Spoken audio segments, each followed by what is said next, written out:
শিক্ষার্থী পড়ে মারা গেছে, এইটা আপনি দাদা কি বিষয়টা ভালো মানে এইটা আপনি কি শুনছেন, কি জানছেন আর কি মনে করতেছেন? এটা কি লাভ দিয়ে আত্মহত্যা করছে নাকি অন্য কিছু, মানে কি মনে, একটু যদি বলেন আমাকে। আসলে প্রতিষ্ঠানটা তো আমার এই প্রতিষ্ঠানের 1.5 মাস যাবৎ স্টার্ট করছি। তো এখানে একজন হোস্টেল সুপার আছে, একজন প্রিন্সিপাল আছে এবং এখানে 4 জন আবাসিক টিচার আছে।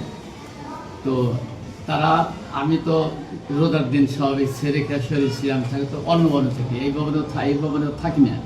তো অন্য ভবন থেকে আমি শুনতে পারলাম যে এই ভবনে এই ঘটনা। পরে তো আমি যে আসলাম, এই ভবনে আসলাম, এনে দেখে শুনলাম যে ছেলেটার বাবা মা রাতে ফোনে কথা বলছে না, অনেকে ফোনে কথা বলছে, নিতে চাইছে ছেলেটা যাইতে চাইছে, ছেলেটা বাপ মা নিব না, রাগারাগি করছে যে তোর মতন করতাম নিব না, তুইও নিয়ে থাকতে হবো, পড়ালেখা করতে হবো, তুই থাকছ এই বয়সে এত বড়, এরকম রাগারাগি করছে। বাট বাবা মা উপরে অভিমান করে সকালে ছেলেটা ক্লাসে আসার নাম করে ক্লাসে আসছে ঠিকই ব্যাগ নিয়ে, কিন্তু আসার নাম করে উপরে গিয়ে নির্মাণাধীন টিফিন ভবন ছাদে গিয়ে লাভ দিয়ে করছে বা যেভাবে হোক করে নিচে করে।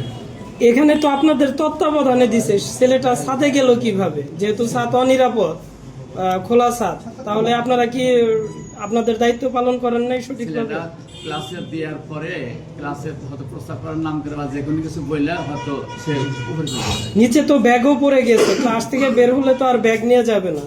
ক্লাস থেকে বের হইলে ব্যাগ নিয়ে যাবে না, হয়তো ক্লাসে হয়তো সে ওই ঢোকার নাম করে হয়তো অন্য জায়গায় পালিয়ে ছিল। সরকারি নির্দেশনা অনুযায়ী সরকারি বেসরকারি সকল শিক্ষা প্রতিষ্ঠান বন্ধ, আপনারটা খোলা কিভাবে? আমারটা বন্ধ হয়ে আজকে থেকে কালকে আমাকে বলে দিছে, থ্রেডিং বলে দিছে যে বন্ধ রাখতে হবে। আজকে আমার আজকে বন্ধই দিতেছে, কোনো সব প্রতিষ্ঠান বন্ধ আছে। এই কতদিন কেন তাহলে চালু করলেন আপনি? চালাবেন বিগত দিন কেন সরকারি নির্দেশনা অমান্য করলেন, মানে কিভাবে অমান্য করলেন? নির্দেশ অমান্য করার বিষয়টা না, বিষয়টা হলো আমাদের এখানে ধরেন এই আমরা তো সরকারি স্কুলে যদি বন্ধ থাকে তাহলে তো ছাত্ররা বেতন দেয়, তো সরকারি টিচাররা সরকারের কাছে বেতন পায়, আমরা তো মনে করি এখানে তা পাই না।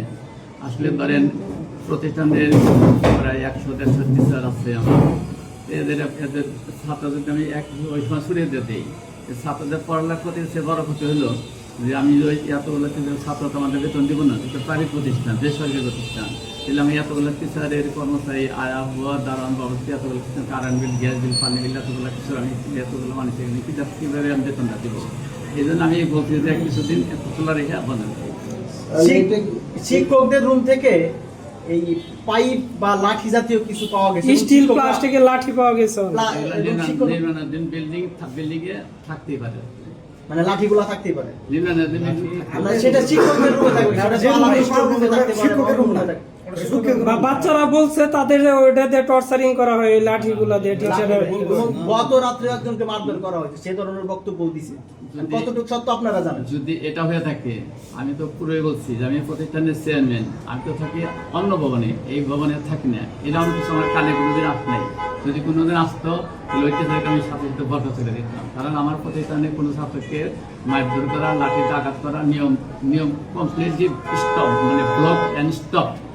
I don't bother it, I don't like it, and ওই যদি আমার কানে আগে আসতো, আপনারা বলতেছেন আমি শুনলাম, যদি আমার কানে আর আগে কখন আসতো সাথে সাথে হইতেছে বিদায় দিত। আপনার দৃষ্টিতে এটা হত্যা না আত্মহত্যা?